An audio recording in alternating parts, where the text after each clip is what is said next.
Dismayado ang OPM rapper na si Omar B nang gamitin ng isang kandidato ang hit song niyang KNB sa isa nitong aktibidad ng walang paalam. Walang makakapati, tunay habang buhay magkakapati. Sumubok kahit nasuntok sa buwan, tuloy lang pinapagod magsagwan. Halos 80% ng kanyang lyrics ay ginamit at idinagdag lang ang pangalan ng kandidato. Siyempre, yung ibang tao maliligaw, ang akala nila, nasa isip nila na ako o kami yon na nagpo-promote kami ng kandidato na yon. So yeah, mali. Paki-shutdown lang, paki-take down. Kahit noon pa man, marami na raw talagang nagpapalapat ang campaign jingle sa mga sikat na kanta.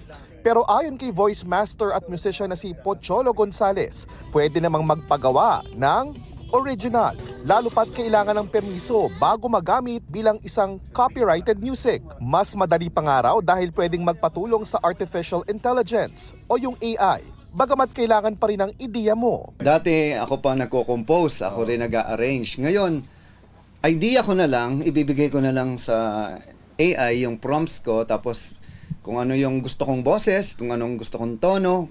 Madali siyang nakabuo ng sample kung kunwari ako ang tatakbo. Ganito kung ang target na botante may edad ng Pilipino. Ni-record muna niya ang boses na gagayahin ng AI. JP Soriano sa Senado, pakaibigan, pakinggan mo ang sigaw. Sagot ko ang asenso nyo sa buhay. Totoo at wagas ang pangako. Para may connect sa mga lolo at lola, cha-cha ang tunog ng kanta. JP Soriano, asasinado, kaibigan, pakinggan mo ang sigaw. Sagot ko ang asensyo niyo sa buhay. Totoo at wagas ang pangako. Boses ko yan. Kung millennials at Gen Z naman, pwedeng gamitan ng plataforma tungkol sa tuition fee at trabaho sa mga kabataan. Ito yung version naman ng pambata. O sige, yes. Pakinggan natin, sir. Numero 7, magbahuli, bumoto na lang pababa ang presyo. Kuryente at internet sabay asenso. Patayo'y magsahib pwersa. Pwede rin maging K-pop mamaya.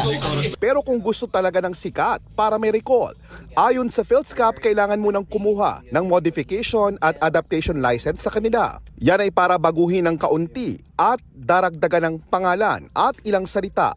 Isang beses lang ito pwedeng gamitin. Ibang usapan pa raw kung paulit-ulit itong gagamitin sa kampanya at sa iba't ibang platforms. Now, if you're also going to record record that version of the song, meaning you're going to reproduce it in a digital file, you're gonna have somebody else perform it on record, kailangan nyo ng another type of license which is called a mechanical reproduction license. JP Soriano, nagbabalita para sa GMA Integrated News.